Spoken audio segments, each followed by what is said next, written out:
Sunday Night Production. J'aime beaucoup courir sur la piste parce que c'est très normé, on peut avoir le chrono à la seconde, la distance au mètre près, mais rien ne nous oblige à faire ça comme ça. Je côtoie des trailers, toutes les séances de fractionnés qu'ils font, ils les font en côte. Est-ce que c'est très spécifique à leur sport aussi ? Oui, mais est-ce que c'est quand même pas une petite... Est-ce qu'ils se privent pas aussi d'un peu de quelque chose ? Ce qui est le plus optimal, c'est ce que les gens font. Tu peux avoir sur le papier un plan d'entraînement au millimètre, etc. Si les gens le font pas, ton plan il est nul.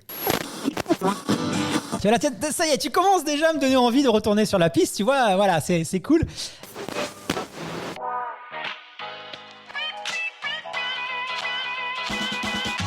Bienvenue sur le podcast Dans la tête d'un coureur, l'émission de toutes celles et ceux qui aiment courir. Trail, route, piste ou encore triathlon, chaque lundi, venez améliorer vos connaissances sur l'entraînement, l'alimentation et la préparation mentale du coureur tout en vous amusant. Bonne écoute!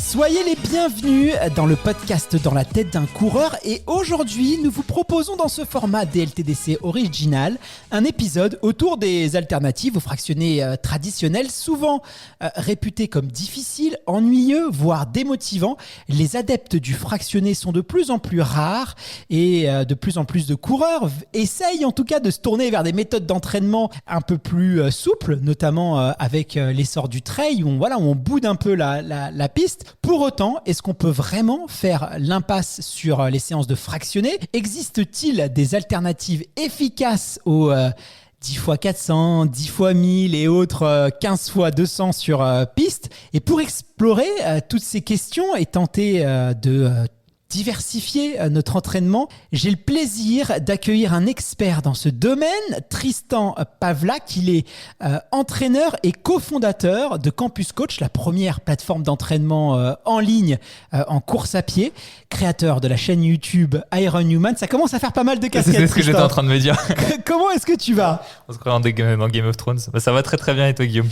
Bah écoute, ça va très bien, surtout pour parler de fractionner parce que moi je suis en plein dedans là, tu vois, j'ai repris un peu l'entraînement avec intensité, mais je boude un peu à l'idée d'aller sur la piste. J'ai quelques souvenirs, voilà, et puis il fait encore beau, donc j'aimerais bien en profiter un peu de l'extérieur. Et justement, force est de constater, alors on va pas faire de généralité Tristan, mais force est de constater que depuis quelques années quand même, la quête de performance, elle est toujours présente, hein, mais elle laisse quand même de plus en plus de place à une approche qui est plutôt centrée sur la santé et le plaisir. C'est vrai que la course à pied aujourd'hui, c'est plus un sport pratiqué par des athlètes dans une petite communauté, mais c'est 13,5 millions de coureurs. Donc c'est quand même le sport pratiqué, je crois l'un des sports le plus pratiqué au monde. Et aujourd'hui, c'est vrai qu'on vit dans une époque où tout est un peu à portée de clic.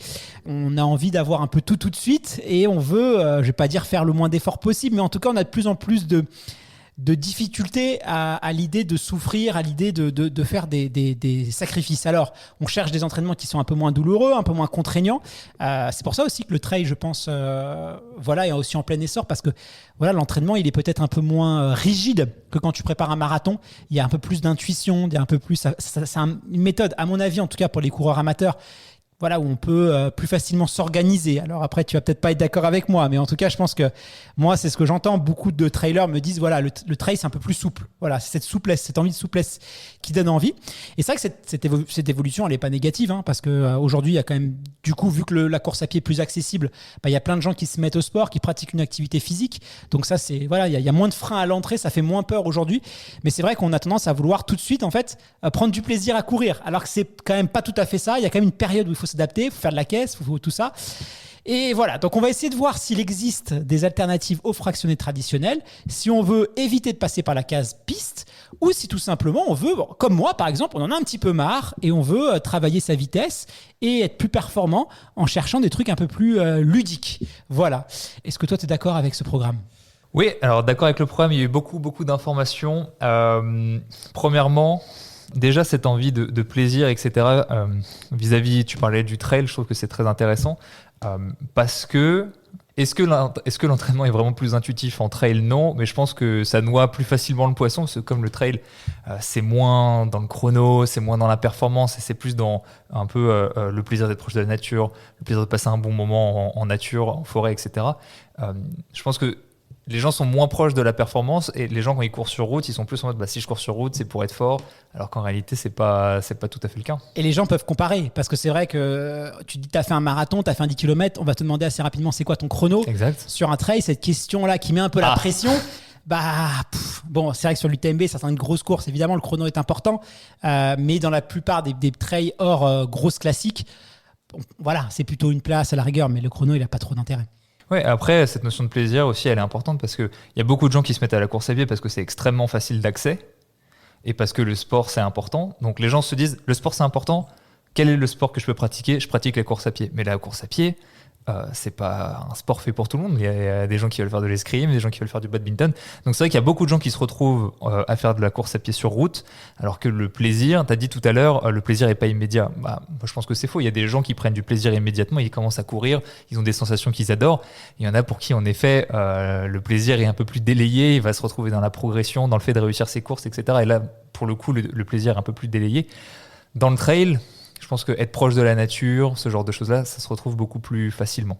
Une fois qu'on a dit ça, puisque le sujet du jour aujourd'hui, ça va être le fractionné, il faut bien garder à l'esprit que n'est, entre guillemets, obligé de faire du fractionné que ceux qui veulent réellement performer et s'améliorer en course à pied.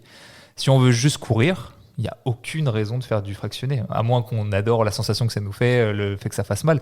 Mais il y a plein de gens qui, justement, ne veulent pas le faire parce que c'est dur. Et si leur seul but c'est de courir pour le plaisir de courir ou parce qu'ils veulent se maintenir en santé avec une activité cardiovasculaire, il n'y a aucune obligation de faire des gros fractionnés comme on pourrait faire si on veut vraiment progresser de façon optimale ou si on veut battre son record par exemple en compétition. Donc faut bien gérer les choses. Je suis d'accord. Ça va pas nous empêcher de trouver des alternatives. Ça va pas nous empêcher de voir justement comment rendre la chose un peu plus agréable à vivre au quotidien parce que nous, notre but, c'est que les gens courent le plus longtemps possible. C'est pas juste qu'ils fassent 12 semaines pour préparer un marathon et qu'on la revoie plus. Le but, c'est que justement, qu'ils insèrent la course à pied en tant qu'habitude dans leur vie pour qu'ils puissent pratiquer 1 an, plusieurs saisons et ainsi de suite. Donc pour ça, oui, il va falloir trouver des petites méthodes pour faciliter le fractionné qui peut être un peu réverbatif au départ. Réverbatif ou répétitif, parce que c'est vrai que c'est un peu tout le temps les mêmes séances que tu fais. Moi, j'ai commencé l'athlétisme il y a une dizaine d'années et c'est vrai que c'est souvent les séances se suivent, elles se ressemblent, je les connais presque par cœur. Et donc, des fois, on a envie un petit peu de diversifier. Est-ce que toi, d'ailleurs, tu comprends cette envie de diversification ? Et est-ce que toi aussi, au sein de Campus Coach, tu as recours à des séances de fractionnés classiques ? Parce qu'il y a aussi la contrainte de pouvoir, l'accessibilité à la piste, ce genre de choses. Alors déjà, et tu l'as dit en introduction tout à l'heure, je ne l'ai pas relevé, mais tu as dit j'ai pas envie de retourner sur la piste, je préfère rester avec ça. On peut très bien faire tous ces fractionnés hors piste. Moi, ce que j'aime beaucoup courir sur la piste parce que c'est très normé, on peut avoir le chrono à la seconde, la distance au mètre près. C'est vraiment hyper facile et j'aime bien cette petite différence qui fait que voilà, on peut tout maîtriser à la seconde près. Ça, c'est vraiment ce qui me plaît, mais rien ne nous oblige à faire ça comme ça. Donc on peut faire tous nos fractionnés en extérieur et moi, je pourrais te dire que sur campus, sur un plan d'entraînement, il n'y a pas une seule séance qui ressemble à une autre. Je veux dire qu'elles sont toutes différentes. Alors, les gens ils vont me dire, il nous prend pour un con, parce qu'il y en a un, ça va être un 4x5, l'autre, ça va être un 5x5. Mais justement, parce qu'il y a cet esprit de progressivité qui fait qu'il n'y a aucune raison pour que les séances soient toutes les mêmes. Et tu vois, à titre personnel, par exemple, par exemple, ça peut m'arriver de faire plusieurs fois la même séance, mais c'est soit parce que j'ai pas de planification, soit parce que juste j'ai la flemme à titre personnel de planifier un truc. Tu vois, j'ai pas d'objectif particulier, donc oui, je vais refaire des séances un peu classiques, un peu bateau. Mais sinon, quand on s'insère dans cette logique de progression qui nous amène vers un objectif, les séances ne sont pas pareilles. Mais alors à ce moment-là, tu vas me dire, oui, mais bon. Si tu me dis fais 5 x 1000, fais 6 x 1000, fais 7 x 1000, c'est pas beaucoup plus sexy que faire 6 x 1000 3 semaines de suite. À ce moment-là, je suis d'accord. Et oui, à ce moment-là, c'est là où on peut insérer des petites séances un peu plus exotiques dont on va parler aujourd'hui. Justement, aujourd'hui, le thème de l'épisode, c'est les alternatives aux fractionnés traditionnels. Peut-être, d'ailleurs, on peut commencer en définissant le fractionné traditionnel. Comme ça, on va mieux comprendre les solutions qu'on va essayer de trouver. Oui, alors ce qu'on pourrait appeler un fractionné traditionnel, c'est pas une définition que vous trouvez dans le Larousse, mais en gros c'est une alternance entre période active de travail et période de récupération. Et ce qu'on pourrait appeler traditionnel, c'est le fait que tous les intervalles font la même durée ou la même distance et sont courus à la même allure. On pourrait résumer ça comme ça. Ça, c'est ce qu'on pourrait nommer une séance intense traditionnelle. Et c'est une séance qui a fait recette parce qu'aujourd'hui, dans le monde entier, quasiment tous les entraîneurs, peu importe le continent, utilisent le fractionné. Le fractionné, c'est un peu le Graal, j'ai l'impression, du plan d'entraînement. Pourquoi est-ce que cette méthode, elle est si populaire ? Elle est populaire parce qu'elle fonctionne, très simplement. Enfin, je pense des périodes où il n'y avait pas particulièrement de fractionné, tu remontes dans les années 1900, 1800, 1890, 1900. À l'époque, les gens ne faisaient pas de fractionné. La dernière fois, on en a parlé, on a fait justement un épisode sur l'historique et tu vois que ça arrive milieu 20e siècle. Donc, pourquoi est-ce que ça fonctionne si bien ? C'est parce que ça fonctionne. Et surtout, il n'y a pas besoin d'en faire énormément pour que ça fonctionne très très bien. J'aime bien prendre cette métaphore-là, mais tu vois, c'est comme tu as un plat, le piment, tu n'en as pas besoin de beaucoup pour que ça change ton plat, pour qu'il devienne ultra piquant et que tu puisses plus le manger. C'est un peu la même chose. Tu n'as pas besoin de beaucoup d'intensité pour voir énormément de bénéfices. Et d'ailleurs, je crois que tu me disais juste avant qu'on démarre l'enregistrement, que tu vois, toi par exemple, là, tu viens de reprendre un peu l'intensité en type fartlek, et que tu vois tout de suite des changements et des bénéfices sur toi. Oui, en fait, bon, si tu t'entraînes et que tu fais que des sorties longues, tu vas progresser, mais à un moment donné, tu vas stagner. Le fractionné te permet quand même de casser des plafonds de verre, pardon. Et c'est vrai que c'est utile. Mais on va en discuter tout à l'heure. Tu parlais que c'est un peu comme le piment. Néanmoins, moi, je connais plein de gens qui détestent la cuisine épicée. Et c'est un peu la même chose avec le fractionné. Moi, je comprends que c'est conquis, les entraîneurs, les athlètes l'utilisent énormément. Néanmoins, il y a quand même des coureurs qui délaissent un peu le fractionné. Certains même trailers de très haut niveau, je te parle de trailers, là pour le coup, qui sont dans une recherche de la performance, qui sont capables de courir très très vite quand même sur les portions de plat sur plusieurs dizaines de kilomètres. Donc on parle de coureurs capables de courir 31, voire même moins de 30 minutes pour certains sur 10 kilomètres, disent ne plus faire de fractionné. Alors c'est ce qu'ils disent, parce que c'est que des fois dans le trail... Ils ont le droit d'être doués. Voilà, ils ont le droit d'être doués. Peut-être qu'ils en ont fait tellement à l'époque que maintenant ils peuvent se permettre. Donc après on sait que c'est du déclaratif et tout. Mais en tout cas, voilà. Avant de parler des alternatives, est-ce que tu comprends, toi en tant qu'entraîneur, on peut ne pas aimer ou en avoir marre ? Pourquoi, à ton avis, ça ne plaît pas à tout le monde, cette spécificité de l'entraînement ? On en revient à ce qu'on disait tout à l'heure. La course à pied, c'est un sport où il n'y a que le physiologique qui compte. On joue pas à faire de la course à pied. On joue au foot, on joue au tennis, on joue au volley. On joue pas à la course à pied. Donc oui, il y a cet aspect rébarbatif, mais encore une fois, elle n'est pas obligatoire. Elle est obligatoire si on veut s'améliorer et performer. Tu prends un sport comme le foot, par exemple. L'avantage qu'il a, c'est que tu peux passer beaucoup de temps à travailler ta technique, à travailler ta tactique, à travailler ta stratégie, ton positionnement, etc. Et en fait, à travailler un peu ton physique, parce que tu fais des accélérations sur le terrain et tu joues au jeu. En fait, c'est là où tu vas travailler un petit peu, mais tu prends n'importe quel footballeur professionnel, j'espère que ça se passe quand même comme ça pour eux, au vu des sommes pour lesquelles ils sont payés, mais n'importe lequel va faire du fractionné à côté, pour justement améliorer son niveau physiologique. Au niveau amateur, on a le choix entre faire du physiologique ou faire du tactique et du technique. À haut niveau, eux, ils n'ont pas le choix. Ils font et du tactique et du technique, et du physiologique. Donc nous, en course à pied, on n'a que le physiologique.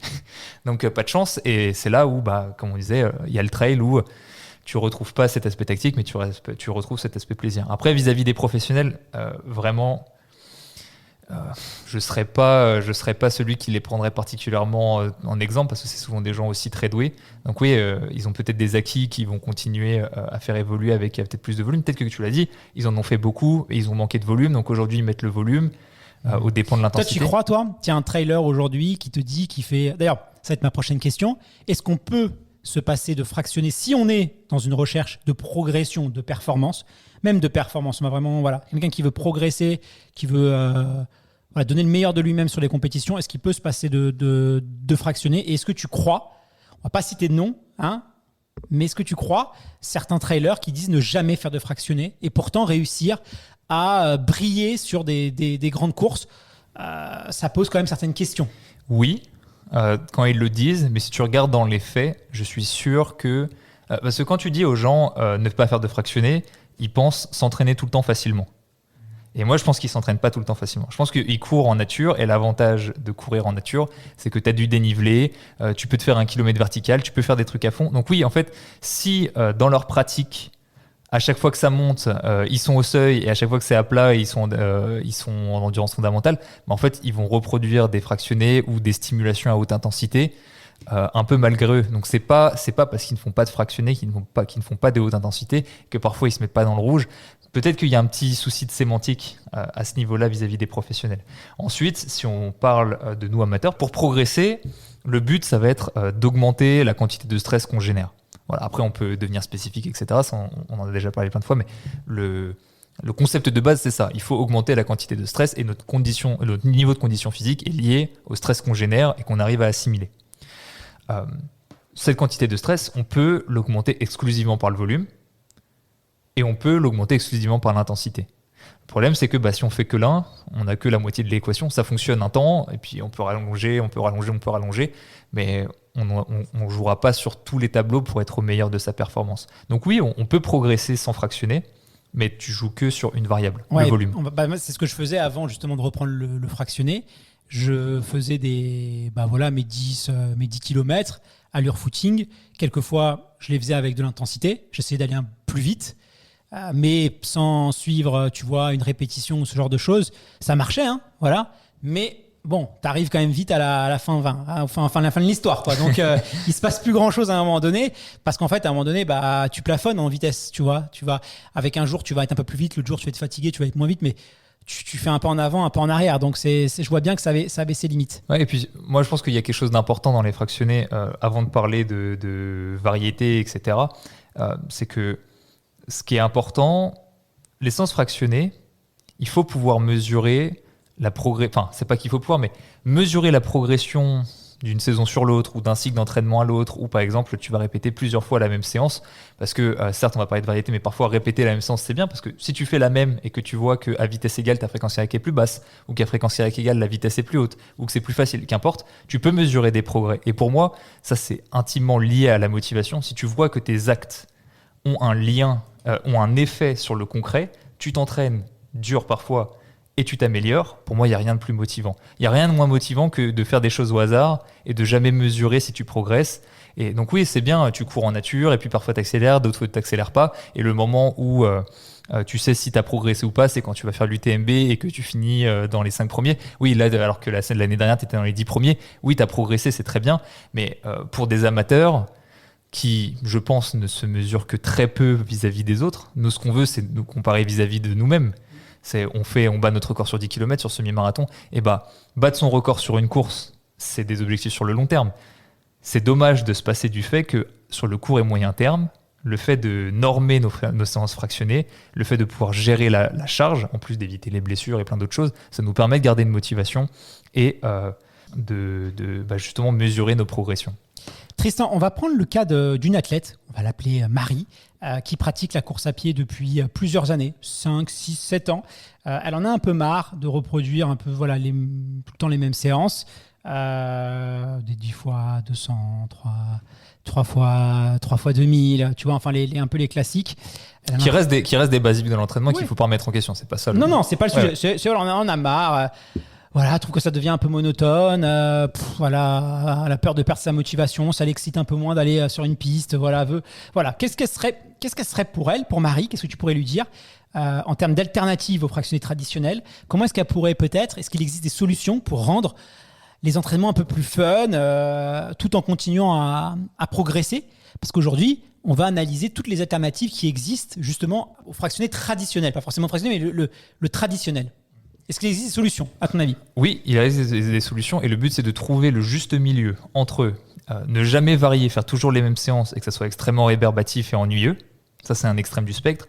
Et de l'autre, varier tout le temps, ne plus pouvoir mesurer la charge d'entraînement, pouvoir faire progresser la charge, etc. Et détruire totalement la structure de l'entraînement. Ça, c'est l'autre côté du spectre. Notre but, c'est de trouver justement un juste milieu entre les deux. Et pour répondre à... Comment tu l'as appelé Marie. Et pour Marie, le but, ça va être d'apporter donc de la variété. D'un côté, la variété, elle va pouvoir être apportée par la progression. C'est ce que j'expliquais tout à l'heure, en augmentant la difficulté des séances au sein de... Par exemple, tu te mets un cycle VMA qui va durer 1, 2, 3 mois, par exemple. Le but au sein de ce cycle-là, ça va être de commencer avec des séances relativement simples et petit à petit d'aller sur des séances de plus en plus difficiles. Ça, c'est la première variation qu'il va pouvoir y aller, qu'elle va pouvoir trouver.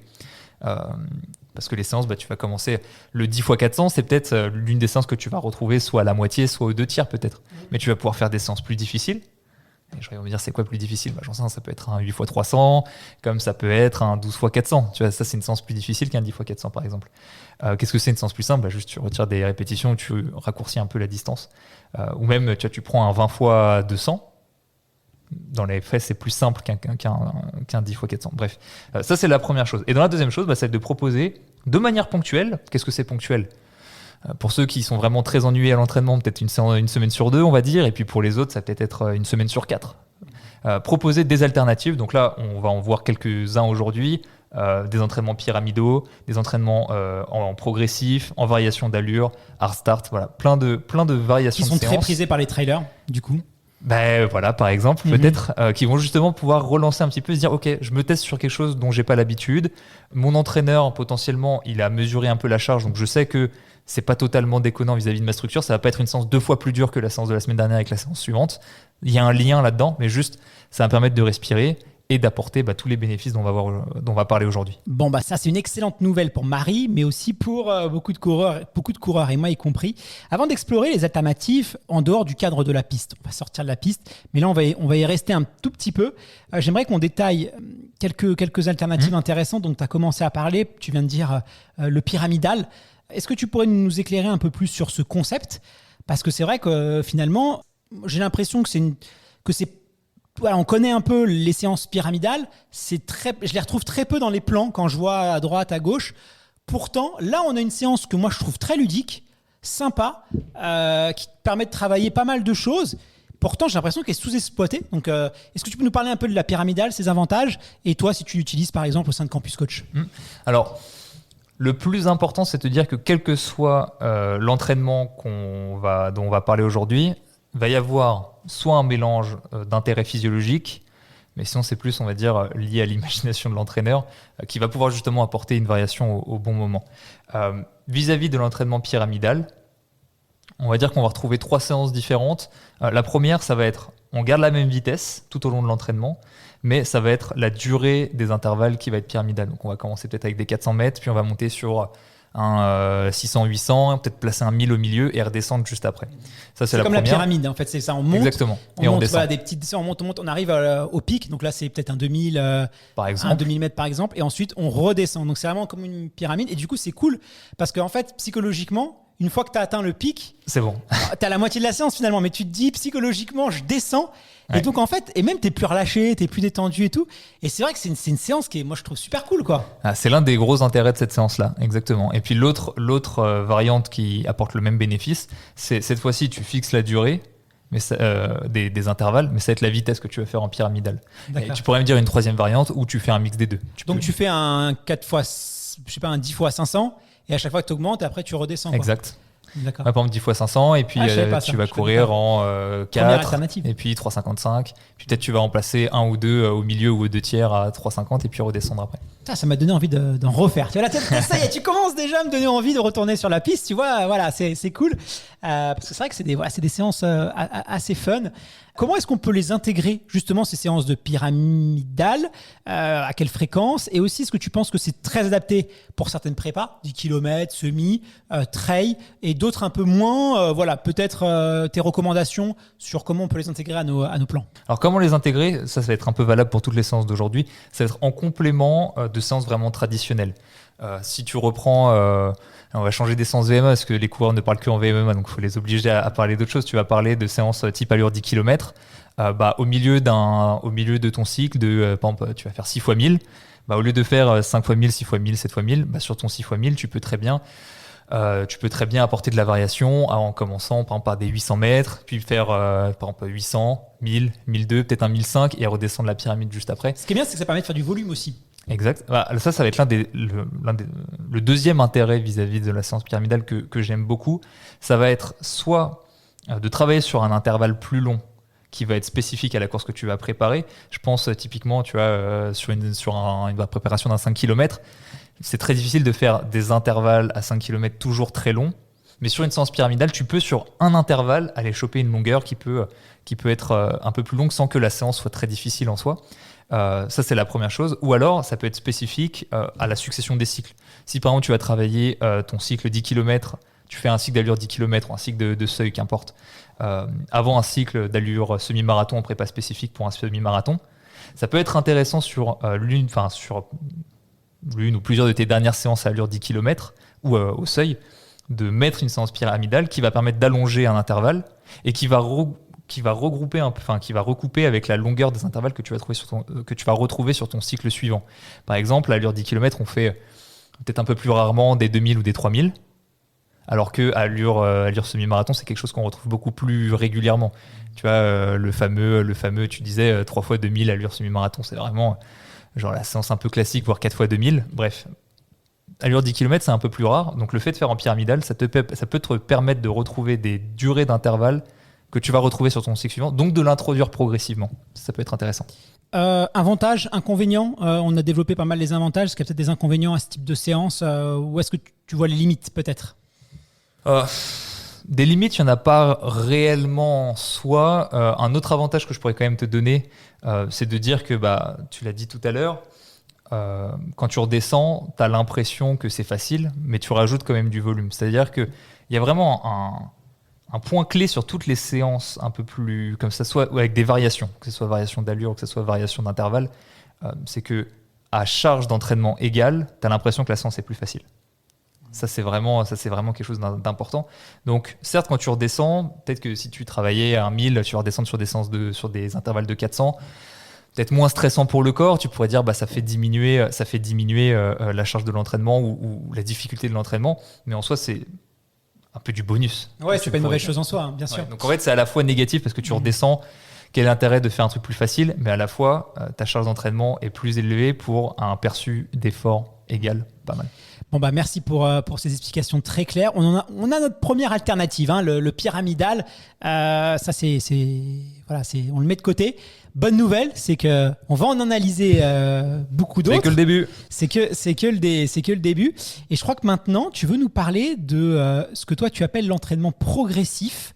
Alors moi, ça m'intéresse parce que je suis pas sûr de savoir où tu veux en venir, parce que moi, la notion de progressivité, elle est plutôt, tu vois, tu reprends la course à pied et puis tu vas augmenter de 10-15% ton volume chaque semaine. Bon bref, voilà, c'est ça pour ma notion de progressivité. Je vois pas trop dans cet épisode qu'est-ce que cette notion vient faire, mais parle-nous de ce que tu as en tête et de cette alternative intéressante.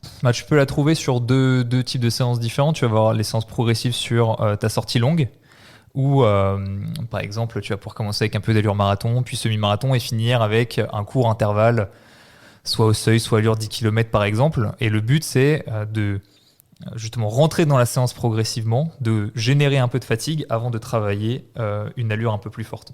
Alors, ça a plusieurs avantages.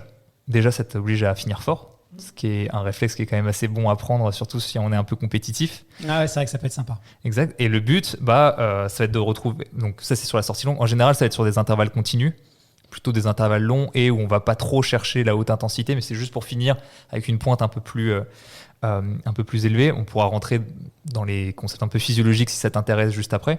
Ça, c'est pour la sortie longue. Et après, sinon, sur les fractionnés, c'est par exemple ton 10 x 400. Au lieu de les faire à 5 minutes au kilomètre de moyenne, tu vas commencer un peu plus lentement. Tu vas peut-être commencer à 5-10 et tu vas monter progressivement 5-10, 5-5, 5 minutes. Donc là, tu vas en tenir quelques-uns et potentiellement finir encore un peu plus fort. 4,55, 4,50, voire sur le dernier si jamais on y arrive.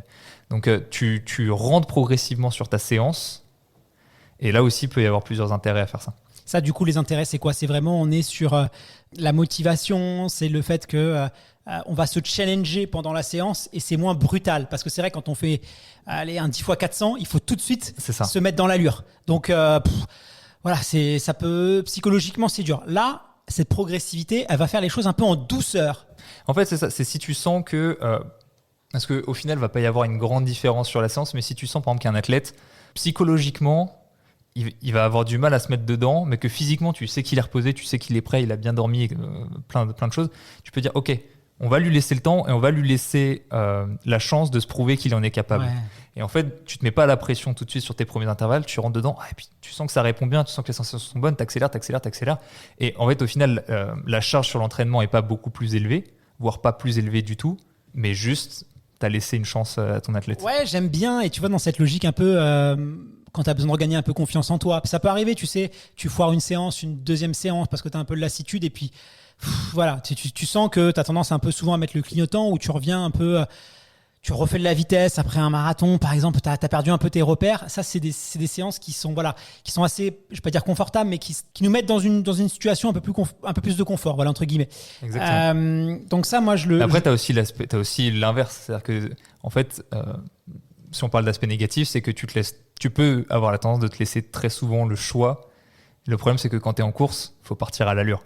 Ouais. Et si à chaque course tu te dis je vais lui laisser le temps de rentrer dans la course, etc., ça peut avoir des aspects négatifs. Mais tu vois, sur des points clés, ça peut être intéressant de mettre ce genre de séance. Bon, bah ça c'est intéressant en tout cas, on le note. Avant de passer, je peux me permettre de te couper. Avant de passer au principe juste après, juste ce qui peut être intéressant, c'est de dire que ces séances-là, tu rentres un peu plus dans l'aspect physiologique. Alors là, principalement sur les sorties longues, parce que comme on l'a dit, sur un intervalle, en fait, il ne va pas y avoir une grande différence. Ça va plutôt être au niveau mental que ça va jouer. Mais sur les sorties longues, il y a vraiment un enjeu de se dire OK, qu'est-ce que je peux donner à haute vitesse quand une partie de mes muscles sont un peu fatigués. Je m'explique. Je parle souvent de ce principe-là, le principe de Henman, c'est de dire que les fibres musculaires se contractent dans un ordre précis, des plus lentes vers les plus rapides. Et au fur et à mesure de la fatigue, une fois que les lentes sont un peu fatiguées, tu vas recruter des fibres, potentiellement tu vas en ajouter des plus en plus rapides pour participer à l'effort de guerre, j'ai envie de dire. Et là, justement, le but de cette accélération progressive, c'est de dire, OK, les plus lentes, je les pré-fatigue avec justement ces allures plus lentes, allure marathon, allure semi-marathon, et t'augmentes, donc en plus de balayer plusieurs allures, ce qui peut apporter de la variation, plein d'intérêt, etc., tu vas justement fatiguer ce pool et demander à en recruter de plus en plus, à la fois parce que tu es fatigué, mais à la fois parce que tu accélères aussi l'allure. Donc là, il y a aussi un intérêt assez intéressant là-dessus, pour tous ceux qui pourraient avoir un petit point faible d'endurance et qui auraient tendance à s'entraîner un peu trop vite tout le temps. Bon, ça, c'est intéressant. Et puis, je pense que pour des personnes qui veulent un peu, soit qui n'ont jamais fait de fractionné et qui veulent se lancer, soit des personnes qui ont mis ça un peu de côté comme moi et qui veulent revenir, je pense que ça, c'est vraiment une bonne porte d'entrée ou un bon retour, parce que c'est un peu la stratégie des petits pas. Tu sais, c'est ce qu'on dit, une marche après marche, c'est le Kaizen, ils appellent ça les Japonais. Donc le Kaizen, c'est vraiment, je vais faire un jour 5 km, après je vais faire 6 km. Et en fait, en étant progressif, en décomposant notre objectif, en mettant plein de progressivité, des petites étapes intermédiaires, et ça va nous motiver, ça change vraiment. Donc ça, on le met de côté. Tout ça, c'est facile. Ouais. Alors après, les petits pas, je suis d'accord. Mais tu vois, si on prend un exemple concret sur une grosse séance de sortie longue, par exemple, là, je prends un exemple de mon chapeau, mais il en existe 1000. Mais tu vois, au lieu de faire 10 km d'allure marathon, non, c'est un mauvais exemple. Au lieu de faire peut-être 8 km d'allure semi-marathon, tu vas peut-être faire 10 ou 12 km. Tu vas rajouter, mais parce que tu vas commencer à allure marathon. Donc tu vois, c'est pas vraiment les petits pas parce que c'est pas tu additionnes. Oui, bien sûr. Tu peux compenser le fait de faire soit un bloc allure marathon d'un bloc, allure semi-marathon d'un bloc, en allongeant un petit peu et en commençant un peu plus bas et en finissant un peu plus fort. Bon, tout ça est fascinant. Allons encore plus loin dans la diversité des alternatives aux fractionnés traditionnels. La variation d'allure. Ça, c'est quelque chose qu'on entend beaucoup. Pas mal de coureurs, notamment d'Afrique du Nord, ils sont même des coureurs de l'Afrique subsaharienne, sont très friands de la variation d'allure. C'est quelque chose qui revient souvent. Moi, je parlais avec des coureurs marocains, des coureurs algériens, même des coureurs éthiopiens.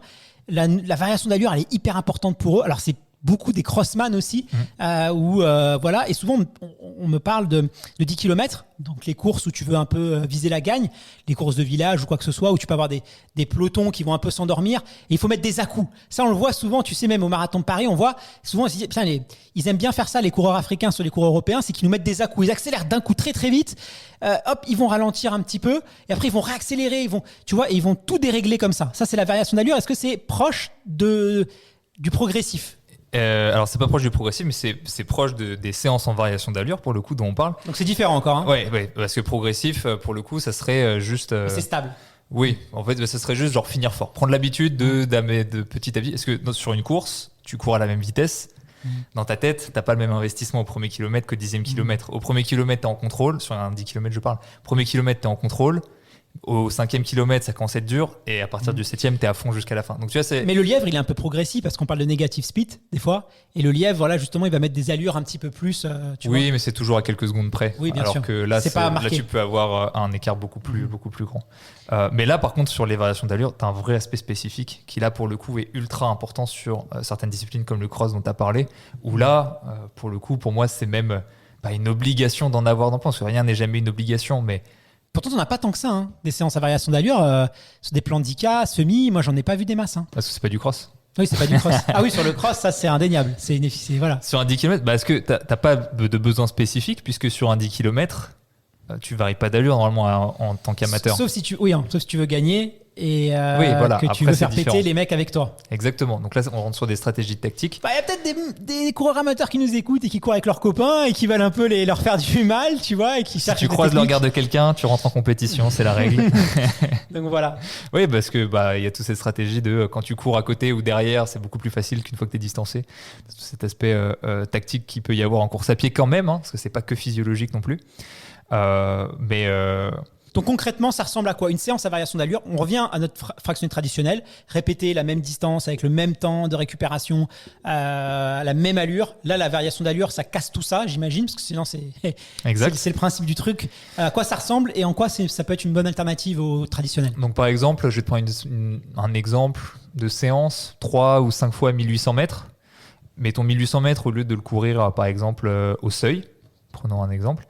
Tu vas par exemple courir 400 mètres à allure semi-marathon, 200 mètres à VMA, et tu vas répéter ça 3 fois sans t'arrêter entre chaque intervalle. Ce qui te fait 1800 mètres à la fin. Si tu faisais une quantification de la charge, je ne l'ai pas précalculé, mais j'imagine que ça doit être à peu près égal à faire juste 1800 mètres au seuil. Ça ne doit pas être très très loin, mais tu as mis ta variation d'allure dans ta séance. Tu m'as parlé des avantages, c'est ça? Un autre avantage que juste la spécificité à certaines courses. Ce que les gens peuvent bien imaginer, c'est que quand on parle d'énergétique, on imagine souvent 3 filières différentes, aérobie, anaérobie lactique, anaérobie alactique, qui fonctionneraient un petit peu de manière cloisonnée ou l'une à côté de l'autre. La réalité, c'est qu'en fait, tu as une cinétique entre les trois qui commence par l'anaérobie lactique, qui va signaler pour l'anaérobie lactique, et en fait, qui va aller vers l'aérobie. En fait, et c'est comme une boucle. Et cette boucle-là, elle a besoin d'être lancée. Je m'explique. Sur un coureur de 800 mètres, au bout de 300 mètres, il atteint sa consommation maximale d'oxygène. Si tu vas sur un 10 km, tu vas arriver à ta consommation maximale d'oxygène sûrement au 10e kilomètre. En fait, c'est juste une question de progressivité. Donc, le fait d'avoir des relances d'allure, ça va te permettre de justement relancer toute cette cinétique-là au niveau physiologique, qui peut avoir des petits bénéfices. Encore une fois, on est dans... si c'était vraiment magique, on ferait que ça. Mais juste, voilà, ça permet, d'une certaine manière, d'avoir des petits intérêts physiologiques, une petite variation qui peut trouver son intérêt. Avantage, inconvénient peut-être, ou limite de l'exercice? C'est bien qu'on les fasse à chaque fois. Avantage pour moi, aspect spécifique, 100%. Aussi, pour moi, les variations d'allure de cette manière-là, c'est ce qu'on aurait pu parler d'over-under aussi. On en utilise énormément ça en triathlon. L'avantage principal, vraiment, c'est que l'entraînement paraît beaucoup plus facile. Là, c'est vraiment genre, n'importe qui fait ce genre de séance-là pourra s'en rendre compte. Pour une charge d'entraînement égale, l'entraînement paraît beaucoup plus facile. Ça, c'est pour moi, si on ne fait pas de cross, par exemple, c'est pour moi l'intérêt principal de ce genre de séance-là. L'aspect négatif, c'est que c'est l'une sûrement des séances les plus difficiles à gérer en termes de charge. Et si on en fait trop, c'est trop facile de perdre ses repères et de ne plus savoir où on en est. D'accord. Bon, vous inquiétez pas si vous nous écoutez en courant. Allez vous inscrire à la newsletter sur www.dltdc.fr parce qu'on vous envoie ensuite des fiches synthétiques où vous allez pouvoir retrouver les exemples de séances, des alternatives intéressantes. Donc voilà, c'est comme une prise de notes. On essaie de mettre ça cette année en place. Donc à chaque épisode, hop, on vous envoie la petite fiche. Et bien heureusement que je mets des notes sur le script, Guillaume. Bah oui, j'allais te dire, surtout, mais bien les notes. Et puis si vous voulez tester ces séances d'entraînement, restez avec nous jusqu'à la fin de l'épisode puisque on aura un petit cadeau offert par Campus Coach. Mais non, on serait pas généreux. Donc voilà, écoutez, c'est la générosité, c'est la générosité. Alors Tristan, on a parlé, attends, je fais un petit récap, pyramidal, progressif, Changement d'allure. Exact. Là déjà on a 3 alternatives, très très cool les 3, avec franchement avantages qui sont assez même complémentaires. J'ai vu que tu as analysé ce que tu appelles le hard start. Exact. Hard start. Alors là, je sais pas si mes auditeurs connaissent ou moi je sais pas du tout ce que c'est, j'en ai jamais entendu parler. Est-ce que tu pourrais peut-être m'éclairer sur cette petite méthode? Est-ce que c'est une méthode de triathlète? Est-ce que c'est une méthode américaine? Qu'est-ce que tu peux nous en dire? Et puis après, tu nous diras comment l'incorporer à notre routine d'entraînement. Ah, c'est vrai que j'aurais pu faire un petit historique de chacune des séances. J'ai pas pris ce temps-là. Je sais pas d'où ça vient. J'imagine que c'est très sûrement un peu plus du demi-fond, j'imagine. L'idée, c'est exactement ce que je te disais au niveau cinétique. C'est-à-dire de lancer la cinétique, c'est la même chose, seulement au lieu de le faire au sein d'un intervalle, tu le fais juste au début de ton effort. Souvent, sur les séances VMA qu'on adore en France, on dit le but d'une séance VMA, c'est de cumuler du temps où on consomme beaucoup d'oxygène. C'est souvent ce qu'on dit. Et c'est l'une des justifications qu'on donne à ce type de séance-là. Si notre but, c'est vraiment de vouloir consommer beaucoup d'oxygène, la séance hard start, ça serait en réalité la séance qu'on devrait faire le plus régulièrement possible, c'est-à-dire on lance tous nos processus et toutes nos cinétiques avec une allure extrêmement élevée sur peut-être 200 mètres et on finit avec 200, 300, 400 mètres, plus lent que l'allure cible qu'on aurait tenue sur un 600 ou un 800. Mais juste comme on a lancé tous nos processus, on est à une consommation d'oxygène supérieure. Comment on pourrait dire? En fait, on atteint plus vite notre consommation stable, alors que si on l'avait fait à allure continue, elle aurait augmenté progressivement. En fait, il faut voir, on pourrait faire un parallèle entre la consommation d'oxygène du corps et la fréquence cardiaque. Si tu commences à fond un intervalle, ta fréquence cardiaque, elle va monter en pic et elle va se stabiliser ensuite. Si tu fais un intervalle à allure continue, elle va augmenter progressivement au cours de l'intervalle. En fait, la consommation d'oxygène, elle va fonctionner exactement de la même manière. Elle va suivre cette tendance-là. Alors, je comprends cette notion. Après, voilà, moi, j'ai besoin de visualiser un peu à quoi ressemblerait cette méthode. Il y a peut-être des gens qui nous écoutent aussi en courant, qui ont peut-être du mal. Est-ce que tu peux nous donner un exemple concret? Voilà, moi, je comprends vite, mais il faut m'expliquer longtemps. Hein. Si on prend le 10x400.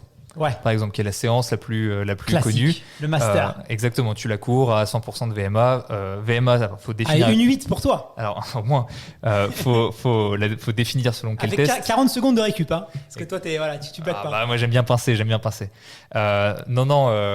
général, ça se court à 100%. Si jamais on a une VMA qu'on tient entre 5 et 6 minutes, ça se court à 100% de VMA. Même à 110, hein, des fois. Des 400 mètres à 110% de VMA, j'attends de voir. Hein. Si. Sur un professionnel peut-être. Mais sur un pro. Ouais. Ça me paraît. Faut que ça soit testé en labo, mais pas avec ce test. Parce que parfois en labo, tu t'arrives sur des VMA calculés en rapport avec la consommation maximale d'oxygène qui tend vers 8, 10 minutes de temps de maintien. Et à ce moment-là, tu peux réussir à faire des 110% sur ce genre de séance, mais c'est vraiment extrêmement particulier. Enfin bref. Comme la VMA, c'est pas physiologique comme donnée, on va dire ça comme ça, en fait, tu as pas mal de limites là-dessus. Pour reprendre, donc au lieu de faire ton 10x400, en fait, ton premier 100 mètres, pour le coup, tu le courrais à 110% par exemple, et les 300 mètres, tu les courrais à 97-98% uniquement. Ah, c'est marrant parce que moi, intuitivement, j'aurais eu tendance de faire l'inverse. Je fais toujours mon premier 100 mètres. Tu vois, souvent, mon entraîneur, ce qu'il me disait, c'est t'espires. Tu vois, c'est un truc que je fais beaucoup, c'est que je pars. Tu vois, je vide mes poumons et j'y vais plus progressivement, après j'attaque. Là, ce serait l'inverse, c'est-à-dire je pars pleine balle dès le départ. Ouais. Après, le problème, c'est que t'es faussé un peu pour tes sensations, tu vois. C'est pour ça que t'as pas intérêt à en faire trop souvent non plus. Parce que souvent, c'est l'inverse. Même c'est plutôt le dernier 100 mètres où t'accélères, tu vois, tu sais que t'arrives à la fin. Tendance un petit peu. Ça dépend parce qu'en général, quand tu fais des récup quasiment complètes ou tu as des récup passives, en fait, ton premier 100 mètres, il déroule tout seul. Alors, après, le problème, c'est quand tu fais une séance à 100% et que tu fais ton premier 100 mètres trop rapide et que tu continues à tenir 100%, là, ta séance, elle va mal se passer. Mais tu vois, petite nuance là-dessus. Après, c'est ce qu'on dit souvent. Est-ce qu'il faut la faire tout le temps? Enfin, c'est ce qu'on dit souvent depuis le début de l'épisode. C'est intéressant à tester, ouais. Et puis, ça permet de changer. Ouais. Oui, bien sûr. Oui, puis ça met un peu de ludique. Voilà, ça met du ludique. Après, tu vois, je pense que c'est très spécifique pour un coureur de 800 mètres. Alors, j'ai entendu dire que ça se courait un peu différemment très récemment où il réaccélérait sur le dernier 200. Je suis pas expert de ce genre de distance-là, mais pendant très longtemps, tu vois, typiquement, le premier 200, il était à bloc. Là, tu pouvais trouver un peu de spécifique à ce niveau-là. Alors, hard start, départ rapide pour nos amis québécois qui nous écoutent. On pense à vous. Vous êtes toujours de plus en plus nombreux à nous écouter du côté de l'autre côté de l'Atlantique. Voilà, moi j'adore le Québec, hein, j'y suis allé déjà plusieurs fois. On va un peu recontextualiser. On s'est dit beaucoup de choses, donc j'aimerais bien rapporter un peu de Ceux qui de sont en train de contexte, courir là, pas pardon. facile. Hein. Voilà. Le hard start, t'es pas rapide. Est-ce qu'il y a des avantages par rapport à tout ce qu'on s'est dit, pyramidal, progressif, variation d'allure? Pour un coureur de fond, non. Enfin, c'est vraiment juste une variation en plus qu'on peut faire. Alors, certains argumenteraient que potentiellement, si on rentre dans les détails physiologiques, mais en fait, ce qu'il faut rarement faire en entraînement sur le terrain, de se dire, des gens qui ont des cinétiques de VO2 assez lentes, c'est-à-dire que leur consommation d'oxygène, par exemple, un coureur élite, il va mobiliser sa consommation d'oxygène très rapidement, et moins ton niveau est élevé, plus tu vas mettre de temps à réussir à la mobiliser. Ce qui peut avoir différents aspects négatifs sur la performance. Et donc, le but de commencer très fort, tu pourrais dire que ça joue un peu plus sur la cinétique. Après, sur un coureur amateur, va savoir si sa cinétique est lente ou rapide. Et puis en plus de ça, pour travailler la cinétique, tu as d'autres moyens, par exemple des intervalles longs à VMA, 2-3 minutes, qui fonctionnent très bien sur la cinétique aussi. Donc il pourrait y avoir des intérêts physiologiques sur des profils très particuliers. Je doute que ça ne soit pas atteignable avec des séances classiques. Alors, on ne peut pas faire un épisode, Tristan, sur les alternatives aux fractionnés traditionnels sans parler du fartlek. Pardon, excuse-moi. C'est pas évident, hein, je suis un petit peu dyslexique. Alors, moi, là où on va en parler, parce que c'est vrai que le fartlek aujourd'hui, c'est devenu un peu une séance de fractionné en nature. Sauf que quand tu regardes la méthode de Holmer, le Suédois, il a écrit un livre sur ça dans les années, je crois, 70. Lui, il y avait vraiment cette notion de jeu, c'est-à-dire en gros, c'est pas un 10 fois 400, tu vas te dire tu les fais en une 10, tu vas faire 10 fois une 10 en nature parce que finalement ça reste traditionnel, c'est juste que tu changes le décor. Et après, t'as pas la stabilité, t'as un peu plus, si t'es pas abrité du vent sur une piste, t'es souvent abrité du vent. Quand t'as la chance d'être une piste urbaine. Ceux qui font des 1000 mètres sur piste et qui prennent 3 fois la ligne droite avec le vent de dos, on vous voit. C'est peut-être l'inverse aussi, hein, parce que c'est souvent l'inverse d'ailleurs. Ça, c'est bon, moi, je suis à Paris, donc c'est souvent des pistes abritées du vent. Mais quand t'es en pleine campagne, je peux te dire que ça, tu l'as dans le sens inverse quoi qu'il arrive et ça peut piquer. Mais là, lui, donc sur Gosta, c'était vraiment l'idée de jeu, c'est-à-dire je vois une poubelle, je vais à la poubelle. Je vois un muret, je vais au muret. Et c'était vraiment ce côté de très intuitif qui s'est perdu au fil du temps. Mais ils s'entraînent comme les trailers qui font pas de fractionner en fait. Ça c'est un autre débat. Mais voilà, on va dire l'origine même du fartlek. Est-ce que on peut faire un petit point sur ça? Et est-ce que tu peux nous donner un peu ses avantages inconvénients de cette méthode-là? Alors sur l'aspect historique, il me semble qu'on en avait parlé aussi sur l'épisode dédié aux entraînements fractionnés. Je les ai plus de tête pour ça, sinon je les aurais recités. Mais moi, la définition que j'en ai, et je pense que c'est un peu la même chose que lui, c'est juste un entraînement aux sensations. Et après, c'est vrai qu'à partir de juste ça, c'est quand je sens que je vais accélérer, j'accélère, et puis sur des durées qui me font plaisir. C'est la version native, mais c'est plus ça aujourd'hui. Aujourd'hui, on cadre beaucoup plus le fartlek en disant, OK, terrain peut-être vallonné, qu'importe le terrain, juste à la sensation. Ce qui est bien, c'est que ça permet de normaliser. En fait, l'idée, c'est que le corps, il est très intelligent pour normaliser les stress. Si je te dis de courir un 5 fois 1000 avec un RPE 7-8, tu vas très sûrement courir proche de ton allure 10 km. Et en fait, à partir de cette idée-là, si je te dis sur un fartlek de courir, imagine ton allure 10 km, c'est 4 minutes au kilomètre. Si je te dis de courir un 5 fois 4 minutes, RPE 7-8, en fait, je sais que tu vas courir assez proche de ton allure 10 km et je sais que si jamais tu es fatigué, tu vas courir un peu plus lentement. Si jamais, c'est ce qu'on disait tout à l'heure avec l'entraînement progressif, si jamais tu te sens pas bien au départ, tu vas commencer peut-être plus doucement et finir un peu plus fort. En fait, tu as cet aspect de liberté dans la construction de la séance qui laisse la place à l'athlète en fonction de ses sensations du jour. En fonction, imagine, il est en reprise, il manque peut-être un peu de repères, de trouver ses repères. Plein d'avantages. Personnellement, j'utilise beaucoup en one-to-one un peu le fartlek en début de plan, avant d'aller sur des séances, avant de commencer le plan, on va dire, tel quel. J'aime bien, dans un premier temps, juste c'est pas de pression, un petit peu. Exactement. C'est pas de pression. Et puis souvent, quand tu es en reprise, par exemple, là, les gens qui vont arrêter cet hiver, cet été, et tu veux reprendre. Tu sais pas. Sur la piste, tu peux vite te commencer à te faire des nœuds au cerveau. Ah putain, mon Dieu, je suis pas à mes allures sur 400, je suis machin. Là, ça te permet de gommer un peu les petites, les petites baisses de forme. Exactement. Donc, en fait, c'est comme un fractionné, juste tu regardes pas ta montre, on pourrait dire. Entre guillemets. En tout cas, c'est aujourd'hui comme ça qu'il est majoritairement couru. Après, tu as aussi des variantes où juste tu essaies de tenir une vitesse égale, tu prends un terrain vallonné, quand ça va monter, tu vas accélérer ton rythme relatif à toi, et quand ça va descendre, tu vas lever un peu le pied. Voilà, c'est les deux variations qu'il y a aujourd'hui. Quoi qu'il arrive, pour moi, il n'y a rien de magique, mais c'est juste cet aspect mental dont on a discuté qui, pour moi, est très intéressant sur des périodes spécifiques comme la reprise, par exemple. On va changer un petit peu de décor. On va parler des séances en côte. Est-ce qu'on peut vraiment les considérer comme des alternatives aux fractionnés ? Moi, souvent, j'entends les séances en côte plutôt pour remplacer des séances de musculation, mais j'avais quand même envie d'en parler un petit peu parce que ça me semble intéressant et tu vas voir pourquoi. Alors, je rappelle, on a fait un super épisode en saison 5 sur les entraînements en côte. C'est ce que j'allais dire. Ça m'embête de te faire une réponse en 2 minutes ici alors qu'on a fait un épisode d'1 heure. Voilà, mais là où je voudrais un peu en parler, c'est que tu vois, j'ai une séance de 6 x 400, peut-être pas 6 x 400, une séance de 6 x 300.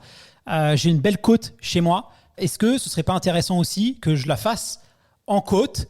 Voilà, est-ce que ça peut être une variation intéressante ? Ça peut être. Si oui, ou quelles sont les limites de l'exercice ? Quels sont les avantages ? Voilà. Ça peut être une variation intéressante. Après, si la course est à plat, peut-être une fois toutes les 8 semaines. C'est vraiment, pour moi, ça s'ajoute après. Soit ça vient, on a repérer un point faible très spécifique chez l'athlète où il aurait une grosse faiblesse musculaire ou un gros point faible de ce côté-là. Pourquoi pas de manière un peu plus régulière en mettre. D'ailleurs, tu as beaucoup d'entraîneurs qui mettent pas mal de côtes de façon assez régulière dans les plans d'entraînement, voire même une semaine sur 2, voire des blocs de 1 ou 2 mois avec que des entraînements côtes. Pourquoi pas, j'entends. Mais la limite, c'est que faut pas non plus faire trop de côtes parce que l'un des buts, en tout cas, quand on commence à s'améliorer, c'est de travailler sur ta qualité élastique et ton renvoi d'énergie. Si tu pars du principe que ton renvoi d'énergie, c'est 50% de l'énergie produite quand tu cours, c'est quelque chose qui s'entraîne quand même beaucoup. Et c'est justement parce que c'est très spécifique à la course à pied que tu as beaucoup de très bons cyclistes qui ne sont pas forcément de bons coureurs. Justement parce qu'en fait, ils n'ont pas cette capacité élastique. Mais je connais et qui seraient très forts en côte. Je côtoie des trailers. À toutes les séances de fractionné qu'ils font, ils les font en côte. Est-ce que c'est très spécifique à leur sport aussi ? Oui, mais est-ce que c'est quand même pas une petite... est-ce qu'ils se privent pas aussi d'un peu de quelque chose ? C'est-à-dire que pour eux, intégrer du plat, si leur course n'est pas particulièrement plate, c'est comme intégrer de la montée pour les gens pour qui la course est à plat ensuite. Je pense que tu as une balance. C'est bien de 1,80. C'est la règle de Pareto.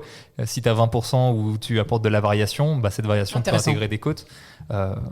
Après, un trail n'est jamais vraiment tout plat. C'est ce que j'allais dire, ouais. C'est même et jamais que en montée non plus, à moins que tu fasses 1 km vertical, tu me diras. Si, peut-être la diagonale des fous, et encore, tu as peut-être le début. Et puis, c'est quand même assez plat. Et puis après, sur une course sur route, tu as souvent besoin de relancer quand même. Tu as souvent quand même des petits faux plats montants, donc ça peut trouver son intérêt d'apporter cette variation. Et puis, échange hyper intéressant. Moi, j'ai appris beaucoup de choses. Là, si on fait une petite réflexion un peu, tu vois, on a pris une petite demi-heure, une bonne demi-heure. Moi, ce que je remarque, c'est qu'il y a énormément d'alternatives aux fractionnés traditionnels. Et pourtant, les coureurs, les entraîneurs, on peut se remettre aussi un petit peu en question. Putain, tu vois, là, dans tout ce que tu m'as dit, 10 ans d'athlétisme, 6 ans de club, j'ai côtoyé des super coachs. Je connais pas tout ça. Un petit peu de pyramidal, j'en ai fait un peu de champ, mais c'est très anecdotique dans mon plan. Est-ce que on devrait pas aussi un petit peu repenser, apporter un peu plus de diversité ? Est-ce que si la performance, quand même, quand tu demandes à tous les scientifiques comment on progresse, c'est générer un stress sur le corps s'adapte à ce stress et c'est comme ça qu'on s'améliore. Vu qu'on répète toujours la même chose, est-ce que des fois, on passe pas à côté quand même ? Je suis un peu critique, mais c'est pour les viser. Mais quand même, est-ce que des fois, on reste un peu dans nos petites habitudes de vieux couple, tu vois, à faire un peu toujours la même chose ? Parce que là, on a quand même pas mal de trucs intéressants à travailler, quoi. Je pense qu'il y en a qui ont essayé de trop varier et qui se sont rendus compte que l'essence classique, ça fonctionne quand même très très bien. Enfin, si tu vas par là, on change plus jamais rien. Oui, alors attends, laisse-moi réfléchir un petit peu. En tout cas, si je viens un petit peu à ton aide. On va dire un coureur, on va dire qu'il y a deux profil type de coureur. Celui qui débute, qui commence à fractionner, il vaut mieux qu'il soit dans une approche un peu traditionnelle parce qu'on sait que ça marche, ça fait effet, ça, ci, ça. Mais un athlète qui commence à avoir une certaine forme d'expérience, qui commence à avoir un peu l'impression d'avoir fait le tour et qui va apporter un peu de diversification, il n'a pas tout intérêt aussi à bousculer tout ça, à créer des chocs. Ça marche ou ça marche pas. Après, tu vois, on adapte et on voit. Mais au moins, il va déstabiliser un peu son corps, il va le forcer un peu à changer. Et là, ça peut être quand même super intéressant. Alors, pour l'aspect choquer le corps, non. Parce que cette théorie-là de dire il faut choquer le corps, etc., on en est un peu revenu dans beaucoup d'autres sports comme la musculation. On s'est rendu compte que ça fonctionne pas tout à fait comme ça. Puis en fait, la notion de surcharge progressive remplit déjà ce rôle. Le fait de justement pas faire pendant 2 mois 10 fois 400, mais justement instaurer progressivement une surcharge, commencer un peu plus bas pour finir un peu plus haut, ça remplit déjà ce rôle de choquer le muscle, on pourrait dire. Par contre, moi, ce que j'aimerais bien mettre en avant, c'est ce qui est le plus optimal, c'est ce que les gens font. C'est aussi simple que ça. Tu peux avoir sur le papier un plan d'entraînement au millimètre, etc. Si les gens le font pas, ton plan, il est nul. Donc à partir de là, si on a ça d'un côté et que de l'autre côté, on a la balance dont on a parlé tout à l'heure, c'est faut pas que ça soit trop monotone, sinon les gens s'ennuient, et faut pas que ça soit trop varié, sinon on peut pas mesurer la charge et faire justement cette progression semaine après semaine. Une fois que tu as ces 2 trucs-là, il faut dire, OK, pour chaque athlète, ça représente quoi la quantité de variation qu'il faut lui apporter dans l'entraînement pour qu'il continue à s'entraîner sur le long terme. Il y a des gens... Les gens, ils sont très routiniers, ils ont leur séance, il faut apporter vraiment très peu de variations et ils vont être très performants dans ça. Et il y a des gens où justement, en fait, ça sera sûrement moins ils progresseront sûrement moins vite parce qu'ils vont beaucoup varier, ça va être compliqué de mesurer les charges d'entraînement, de mesurer les progressions. Mais de l'autre côté, s'ils ne variaient pas, ils ne s'entraîneraient pas. Donc je pense que chacun a sa vérité à trouver là-dedans, dans quelle quantité de variation il faut apporter. Et je pense que c'est plus dans cette individualisation-là que la réponse à ta question se trouve. Après, et on va quand même finir là-dessus, un professionnel qui a besoin de trop varier, je pense que ça sera négatif pour lui. Un professionnel qui veut être très fort, il faut qu'il accumule tous les points positifs, c'est-à-dire avoir des grosses qualités génétiques, pouvoir s'entraîner beaucoup, récupérer rapidement, être peu enclin à se blesser, parce que tu as des gens qui sont très forts génétiquement et physiologiquement, mais qui se blessent tout le temps. S'il est sur du long, une capacité à bien se nourrir et à pouvoir manger à peu près n'importe quoi dans des quantités astronomiques sans avoir de problèmes gastriques. Tout ça, ça joue. Et potentiellement, être routinier, répéter la même chose jusqu'à ce que ça fonctionne, pour moi, ça fait quand même partie des... Trop avoir besoin de varier, quelque part, ça, à très très haut niveau, ça finit par léser à mon avis. On aura en plus dans la partie Body and Mind, tu sais, l'émission dédiée à notre santé mentale et physique avec une coach mentale. Et là, cette année, on est nutritionniste. On va parler justement de la flexibilité mentale et de la routine avec les avantages, les inconvénients et savoir quand est-ce que c'est bien. Parce que il y a pas mal de choses intéressantes au niveau mental. Ouais, ça va être un sujet assez pas mal. Tristan, merci beaucoup pour ces informations. Ce que je te propose, on va pas se quitter tout de suite, c'est qu'on passe un petit vrai ou faux à la rubrique vrai du faux, si tu le veux bien. C'est parti. Jingle. Ça c'est vrai ça. Non, c'est faux. C'est pas ça, c'est que c'est n'importe quoi. En vrai, la vérité, la vraie vérité. C'est faux. C'est vrai ou c'est faux ça? Franchement. Ouais, c'est pas faux.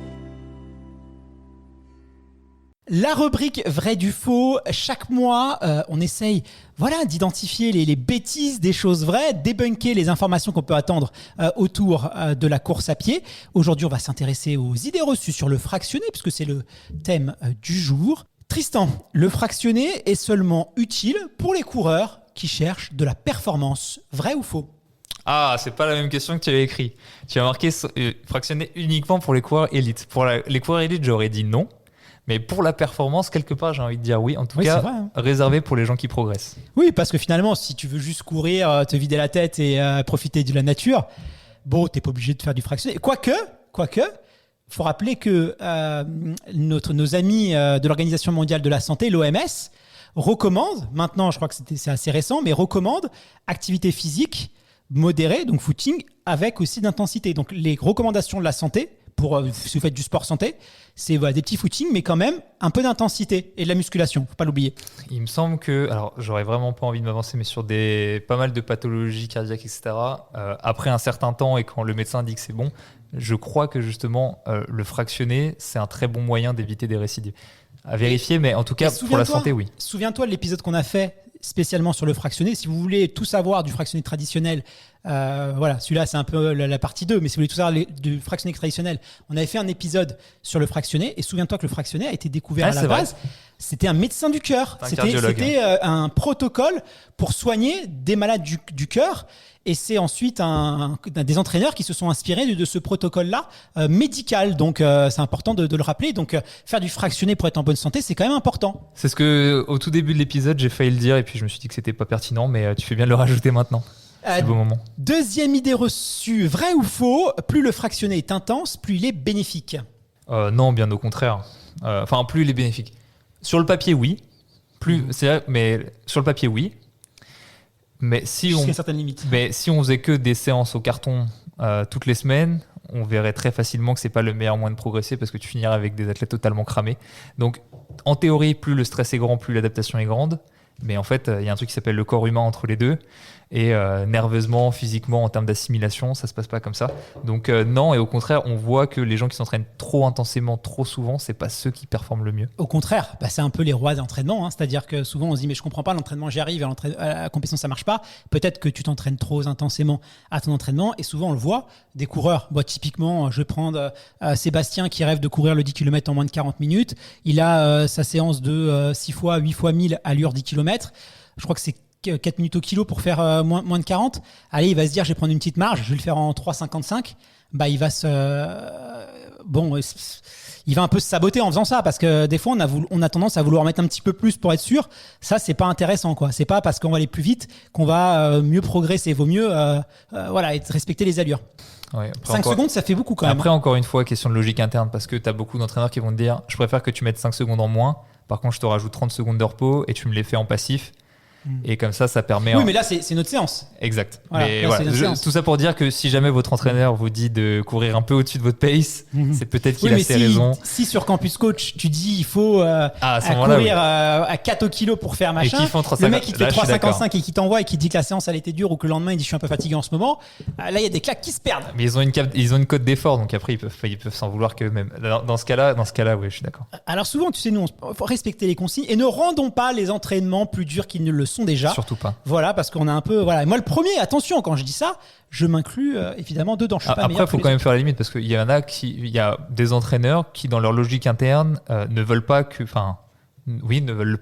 leurs athlètes fassent des séances à des difficultés de 8, 9, 10 sur 10. Personnellement, je ne fais pas partie de cela. Je fais partie de je pense en tout cas que ponctuellement, avoir des séances très difficiles, ça fait partie du plan d'entraînement. Donc, il faut juste pas être intense tout le temps, c'est là le problème. Allez, on va parler un peu de j'allais dire Body Summer. On n'est plus trop dans ça, mais bon, voilà, peut-être Body Summer pour l'année prochaine. Le fractionné brûle plus de calories que l'entraînement en continu. Vrai ou faux ? À durée égale, oui. Tu as marqué quoi, plus de calories ? À durée égale, oui. Après, à calories égales, ça pourrait un peu plus se discuter. On va faire un épisode dans Body and Mind justement sur la consommation calorique, parce qu'il faut savoir qu'encore aujourd'hui, alors pendant très longtemps, on a cru qu'on brûlait des calories par la chaleur, c'est-à-dire que je vais courir, je vais avoir chaud, je vais thermoréguler, donc je vais consommer des calories par rapport à ça.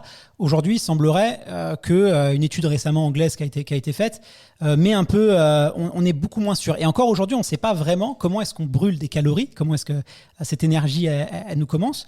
On pense que c'est notamment pas mal lié aussi par rapport aux poumons.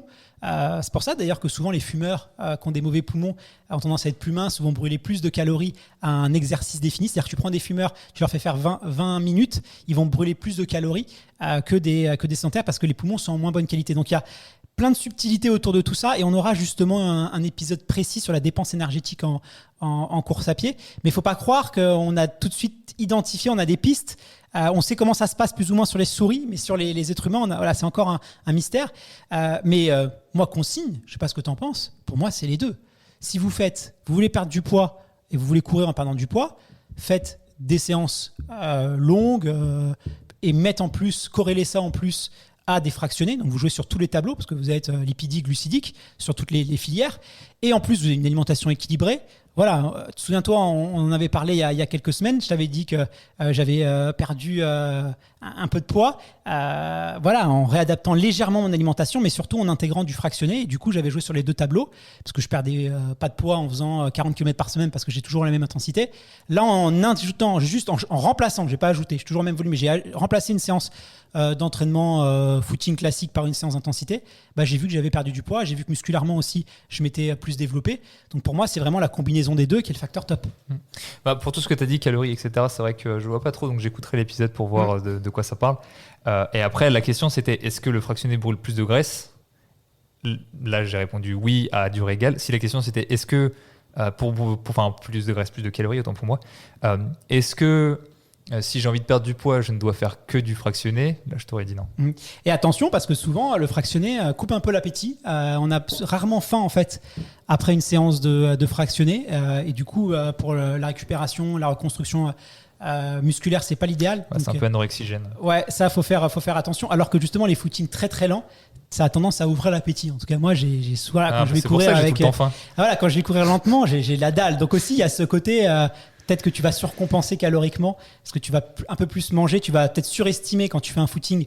Souvent on entend ça, mais je comprends pas. Je cours et je perds pas de poids. Ah oui, mais si tu manges un pain au chocolat juste après, en fait, voilà. Donc il y a aussi ce côté-là à prendre en compte. Écoute, je pense que c'est pas mal pour aujourd'hui.